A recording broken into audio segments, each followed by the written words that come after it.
सो apical area में पढ़ने से पहले मैं आपको एक चीज़ और बताना चाहती हूँ दैट जो सेल है उसके इंटरनल प्रोटीन्स का उसके एक्सटर्नल प्रोटीन्स के साथ में इंटरेक्शन बहुत मैटर करता है यार। हमने जब बेसल लेमाइना पढ़ा था तो बेसल लेमाइना जो मस्कुलर सेल्स होते हैं हमारे मसल, ये बेसिकली एक मसल सेल का डायग्राम है। मसल सेल के केस में क्या होता है, बेसल लेमाइना को हम लोग एक्सटर्नल लेमाइना भी बोलते हैं। तो बेसल लेमाइना के प्रोटीन्स के साथ में हमारे सेल्स के इनर प्रोटीन्स का अटैचमेंट होता है। आप देख रहे हो साइटोस्केलेटन, यानी कि जो साइटोस्केलेटन मतलब वो फिलामेंट्स जैसे एक्टिन फिलामेंट्स, इंटरमीडिएट फिलामेंट्स, टोनोफिलामेंट्स जो हमारे साइटोस्केलेटन को बनाते हैं, ये डिस्ट्रोफिन प्रोटीन के साथ में अटैच्ड है। एंड जो हमारी मसल की कॉन्ट्रैक्टिलिटी है ना, ये इस पूरी इंटरैक्शन पर डिपेंड करती है। कई बच्चों में ये इंटरैक्शन इम्पेयर्ड होती है, and the disease is your, if you want to pen down the name of the disease, it's Duchenne's muscular dystrophy. And you can see that it is more common in case of males के case में ज़्यादा dominating होती है ये, rather than females are actually the carrier. So basically muscles properly contract नहीं कर पाती हैं। This is the problem, this is the significant point that I want to tell you कि अगर आप सोचो कि यार हम लोग ये रेटिकुलर लेमाइना, बेसल लेमाइना के बारे में पढ़ रहे हैं, साइमल्टेनियसली एक चीज़ और हमने पढ़नी है दैट जो हमारे बेसल लेमाइना के प्रोटीन्स हैं वो हमारे सेल के साइटोस्केलेटन के साथ में और अंदर के प्रोटीन्स के साथ में, सेल के अंदर जो प्रोटीन्स हैं और सेल के बाहर जो प्रोटीन्स हैं वो दोनों का इंटरैक्शन बहुत मैटर करता है। क्योंकि ये जो बीमारी है हमारी Duchenne's muscle dystrophy, this is the muscular dystrophy, इसमें क्या हुआ है, इसमें बेसिकली ये इंटरैक्शन ही लैक कर गया है और मसल्स का कॉन्ट्रैक्शन कॉम्प्रोमाइज़ हो जाता है। So this is one thing. Basically मैं आपको ये एटलस में बताती एपिथेलियल टिश्यू के, लेकिन आई थॉट कि एक बारी बता देना चाहिए, दैट्स मोर कन्वीनियंट। अब हम लोग बात करेंगे सरफेस एनाटमी। हमने पढ़ा था, एक टॉपिक होता है एनाटमी का कि जिसमें हम लोग पढ़ते हैं कि क्या सेल का कोई इंटरनल स्ट्रक्चर है जो बाहर की तरफ जा रहा है। यार पता है जब मैंने 11th क्लास में पढ़ा था अबाउट इंटेस्टाइन, 12th में, I don't know, I don't remember, 11th-12th में पढ़ा था, तो हमने देखा था कि इस तरह के ब्रश बॉर्डर इमेजेस होती हैं, ब्रश बॉर्डर होता है सेल की सरफेस पर। ये पता क्या है, आप कभी ना, अगर मैं आपको बिना बताऊं पूछूं ना कि क्या है, तो 100% पीपल से ये तुमने किसी टावल की इमेज ली हुई है। अगर आप टावल को माइक्रोस्कोप से देखोगे ना तो आपको ऐसा ही नज़र आएगा। दीज आर ब्रश बॉर्डर्स, इन्हें हम लोग ब्रश बॉर्डर्स बोलते हैं, जिन्हें हम लोग माइक्रोविलाई भी बोलते हैं। क्या होता है यार basically, let me explain you what it is meant for. Microvilli, villi, cilia, ये कुछ स्ट्रक्चर्स होते हैं।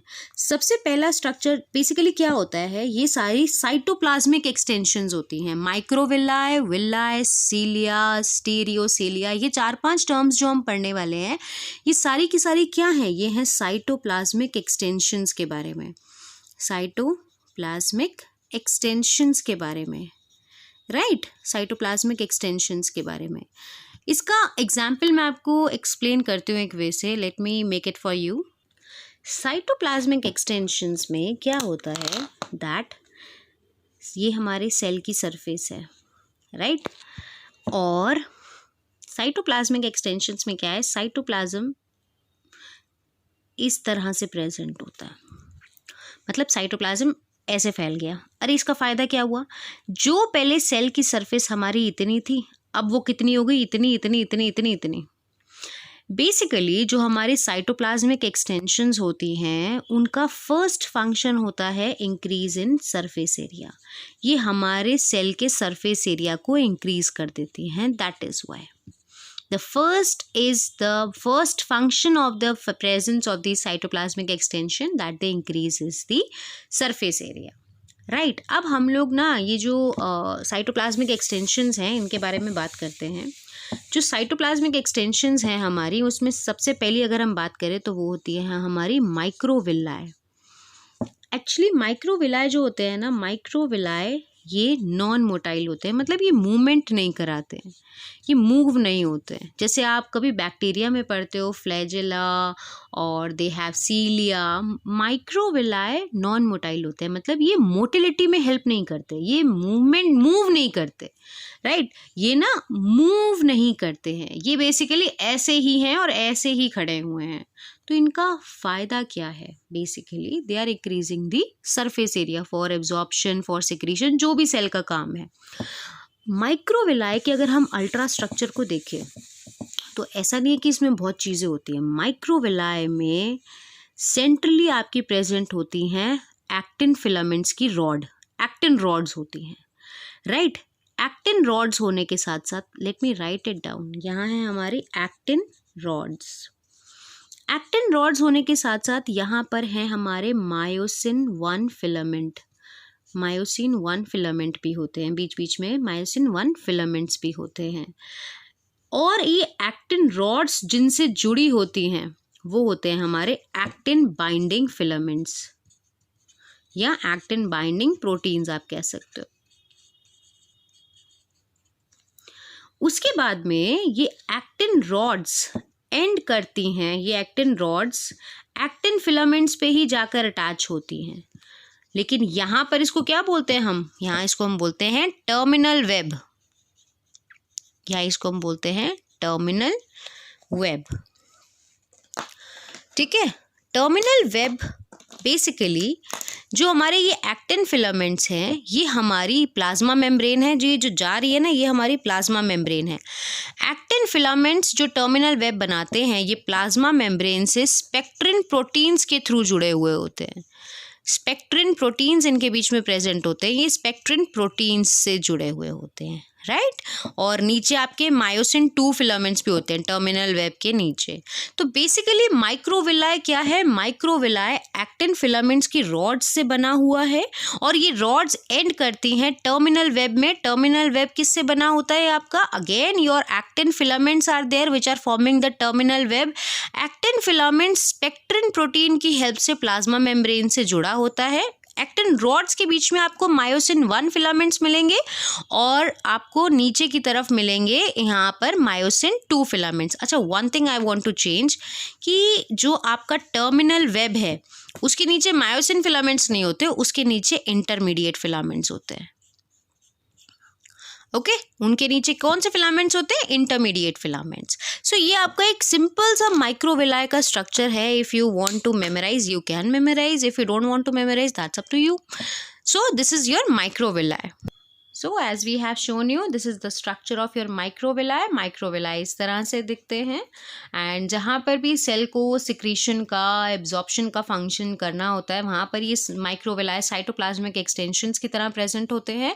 ये मोटिलिटी नहीं प्रोवाइड करते, ये मोटाइल नहीं होते ये स्ट्रक्चर्स, ये किसी की मूवमेंट में हेल्प नहीं करते और इस तरह से इनका प्रोबेबल स्ट्रक्चर है। This is your actin filaments और you can say actin rods जो एक्टिन बाइंडिंग प्रोटीन्स से आपस में बाइंड हुई होती हैं and you have this terminal web. ये जो टर्मिनल वेब है ये भी एक्टिन फिलामेंट से ही बना हुआ होता है और ये प्लाज्मा मेम्ब्रेन से जुड़ा होता है through your which protein? Through your spectrin proteins. The spelling is written over here.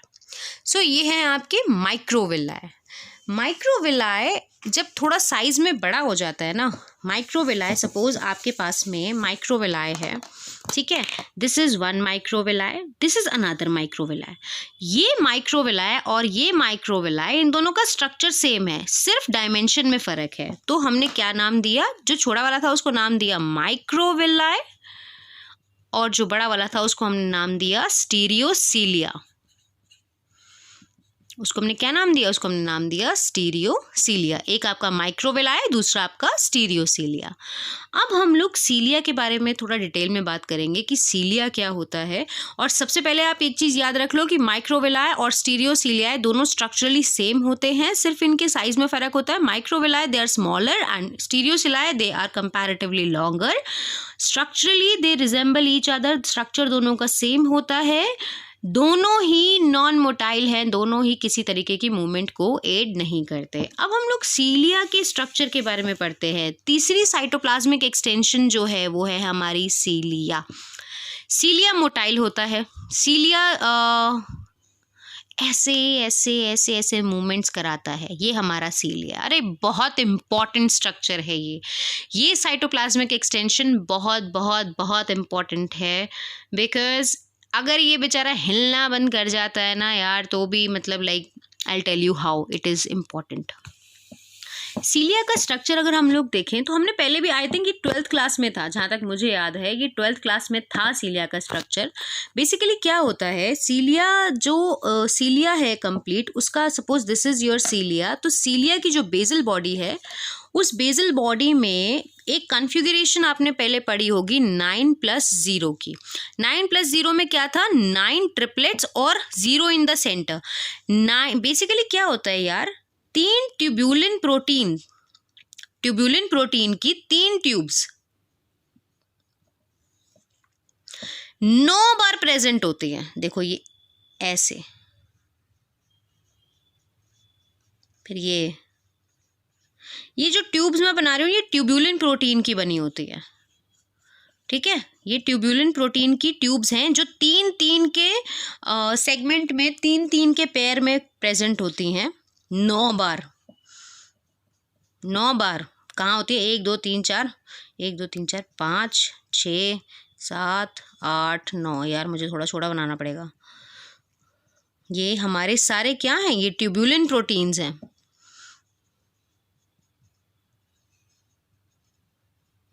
ये ट्यूब्यूलिन प्रोटीन्स 9 सेगमेंट्स में प्रेजेंट होते हैं, 9 सर्कल में। मतलब एक पेन, जैसे सपोज ये एक पेन आपका, राइट, ये आपका दूसरा पेन। यार ये तो खड़ा ही नहीं हो रहा, बताओ। अबे यार, ये लो, ये हमारे 3 ट्यूब्यूलिन प्रोटीन्स हैं, राइट। ये 3 ट्यूब्यूलिन एक एक गोले में है, 9 बार ट्यूब्यूलिन, 3 ट्यूब्यूलिन, 3 ट्यूब्यूलिन, 3 ट्यूब्यूलिन। तो ये बेसिकली 3 ट्यूब्यूलिन प्रोटीन की ट्यूब्स हैं जिन्होंने ये 9 बार प्रेजेंट है। और 0 हम लोग मेंशन करते हैं सेंटर के लिए कि सेंटर में ऐसा कोई ट्यूब्यूलिन स्ट्रक्चर नहीं है।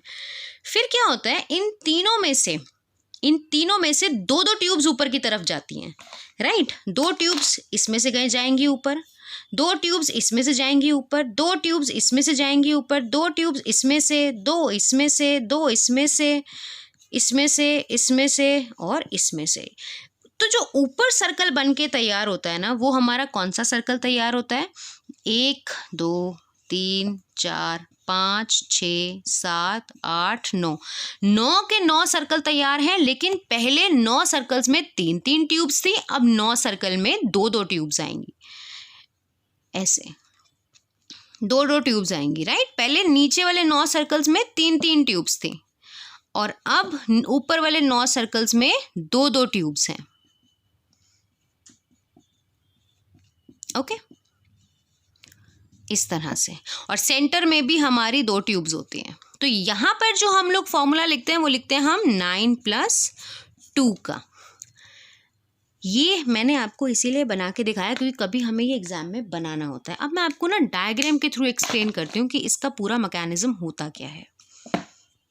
ओके, तो मैं आपको इन डायग्राम्स के थ्रू समझाती हूँ। देखो, बेसल बॉडी में मैंने आपको क्या बताया था कि 9+0 होता है, ट्रिपलेट सेंट्रियोल होता है। मतलब देखो, ये 1 2 3, ये 1 2 3, ये 1 2 3, ये 1 2 3, ये क्या है, ट्यूब्यूलिन प्रोटीन्स हैं जो 3-3 के ढांचे में प्रेजेंट है, राइट। 3-3 के 9 बार प्रेजेंट है, ये बेसल बॉडी में होती हैं। फिर यहाँ से हर 3 में से, यानी कि हर 3 टीम के हर 3 मेंबर में से 2 मेंबर ट्यूब्यूलिन प्रोटीन के ऊपर की तरफ मूव करते हैं, राइट।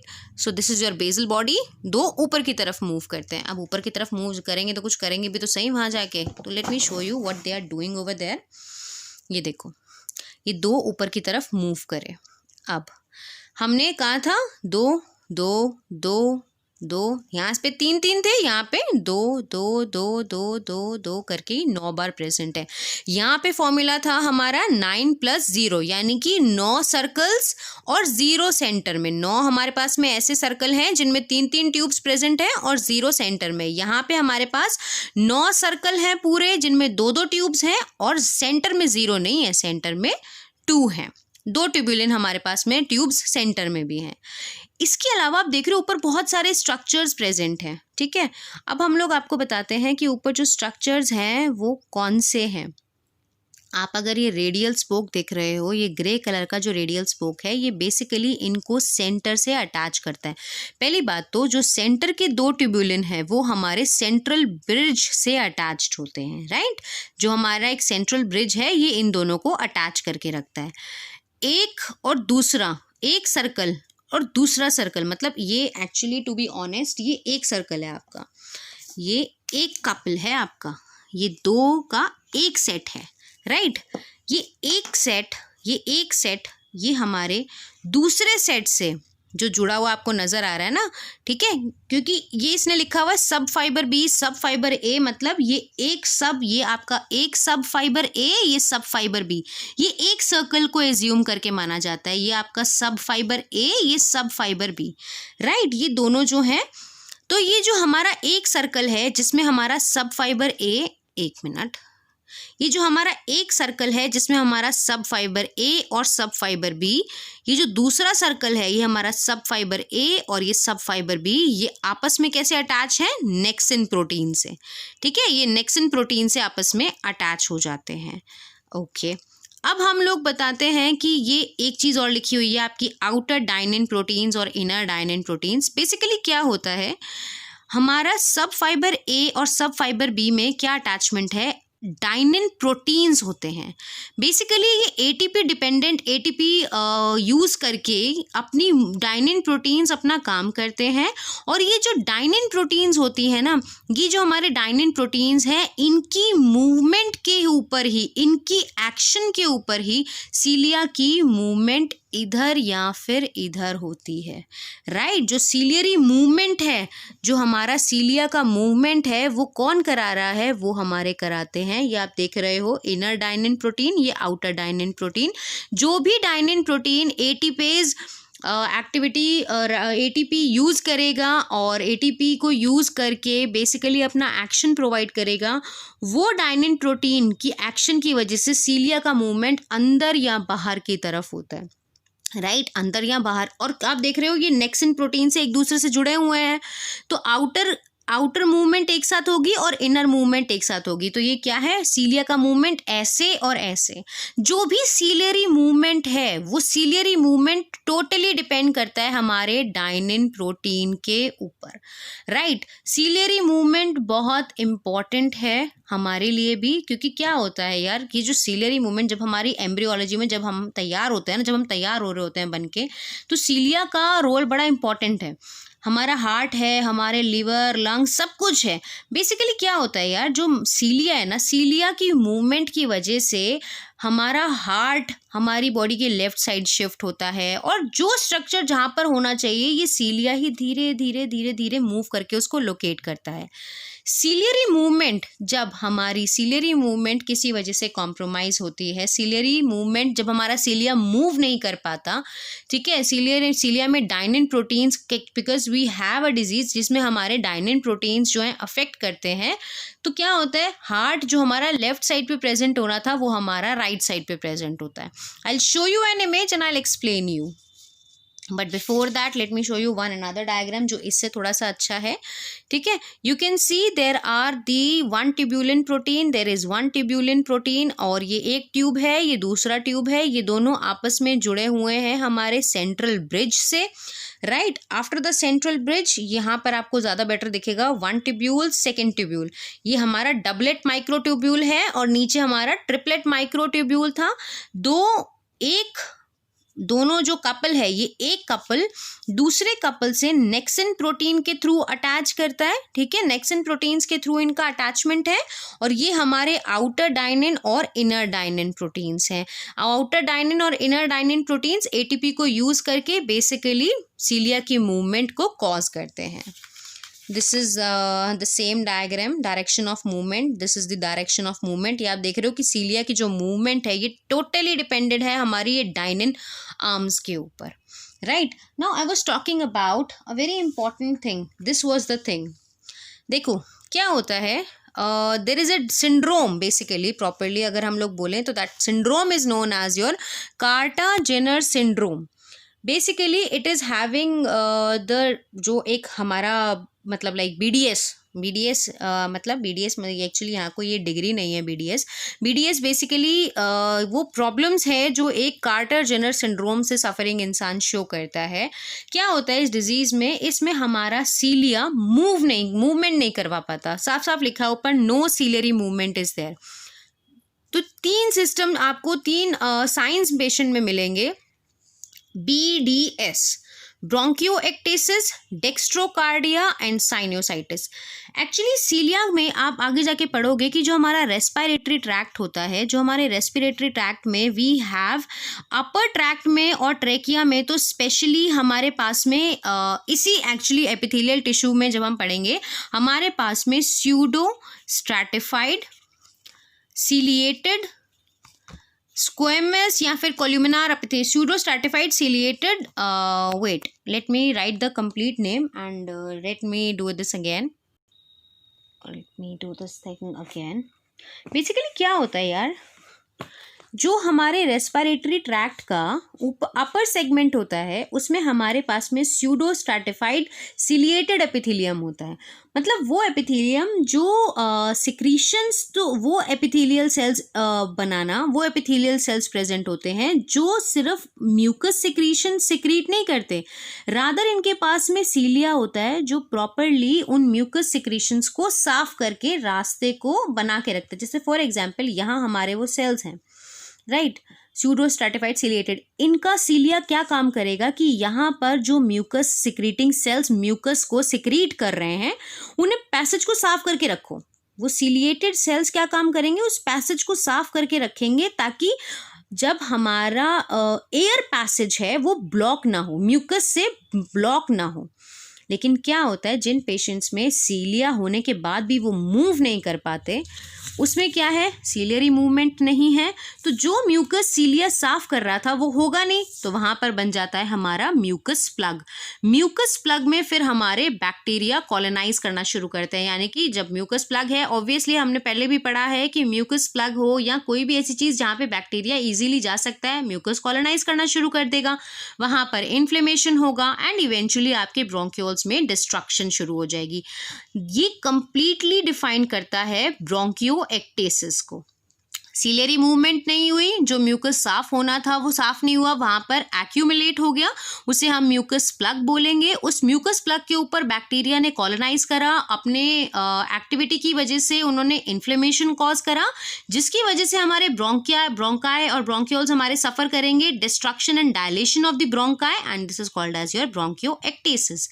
अनदर थिंग हम इसमें सीलियरी मूवमेंट की वजह से क्या होती है, heart stage in right during embryogenesis. हम यही बात कर रहे थे दैट एम्ब्रियोजेनेसिस के टाइम पर सीलिया की मूवमेंट बहुत सिग्निफिकेंट होती है, क्योंकि जो स्ट्रक्चर्स राइट साइड में होनी चाहिए बॉडी के वो राइट साइड में सीलियरी मूवमेंट से जाते हैं, जो स्ट्रक्चर्स लेफ्ट साइड में होनी चाहिए वो लेफ्ट साइड में। तो हमने कार्टर जेनर सिंड्रोम में जो एक चीज़ और नोट करी वो ये नोट करी थी दैट हार्ट हमारा पेशेंट के राइट साइड में है, क्योंकि सीलियरी मूवमेंट नहीं है तो हार्ट हमारा राइट साइड में आ गया। आपने 11th-12th में केमिस्ट्री में डेक्स्ट्रो और लीवो रोटेटरी चीज़ें पढ़ी होंगी। लीवो हम लोग लेफ्ट साइड के लिए बोलते हैं, डेक्स्ट्रो हम लोग राइट साइड के लिए बोलते हैं। नॉर्मल ह्यूमन बीइंग्स में हार्ट की पोजीशन लेफ्ट साइड में होती है, लेकिन कार्टर जेनर सिंड्रोम के पेशेंट में वो लोकेशन डेक्स्ट्रोकार्डिया हो जाती है, राइट साइड में हो जाती है। डेक्स्ट्रोकार्डिया के साथ साथ हम इसे साइटस इनवर्सस भी बोलते हैं। साइटस इनवर्सस मतलब साइटस इनवर्सस मतलब साइड का उल्टा पुल्टा हो जाना। हार्ट लेफ्ट साइड में होना चाहिए था, वो लेफ्ट की जगह हमारा राइट साइड में है। सो एक हमारा ये है कार्टर जेनर सिंड्रोम का, और दूसरा है, थर्ड है हमारा साइनोसाइटिस। बेसिकली क्या होता है, म्यूकोसीलियरी जब लंग्स तक है तब तक तो हमारा ब्रोंकियोएक्टेसिस शो कर रहा है, और जब अपर रेस्पिरेटरी पैसेज में कहीं पर है तो वहाँ पर वो साइनोसाइटिस कॉज करता है, क्योंकि सीलिया का मूवमेंट है, जहाँ जहाँ पर म्यूकस सिक्रीशंस है उन्हें प्रॉपरली इस तरह से मूव करके वो पैसेज को क्लियर करके रखता है। लेकिन जब ये मूवमेंट नहीं होती है ये रिस्ट्रिक्ट कर जाती है। जब सीलियरी मूवमेंट नहीं है तो वहाँ पर हमारा म्यूकस इकट्ठा हो जाएगा, म्यूकस एक्यूमुलेशन की वजह से वहाँ पर बैक्टीरिया की कॉलोनाइजेशन ईजी हो जाती है। इसीलिए इसको कहते हैं कि कार्टर जेनर सिंड्रोम को याद करने के लिए कि पेशेंट में क्या क्या चीज़ें आपको नजर आएंगी, that is your bronchiectasis, your dextrocardia and your sinusitis. Bronchiectasis में हमें दिखेगा कि सीलियरी मूवमेंट नहीं है, म्यूकस प्लग बन गया, और ब्रोंक्यूल्स में हमारी इन्फेक्शन होने की वजह से, इन्फ्लेमेशन होने की वजह से डिस्ट्रक्शन शुरू हो जाती है।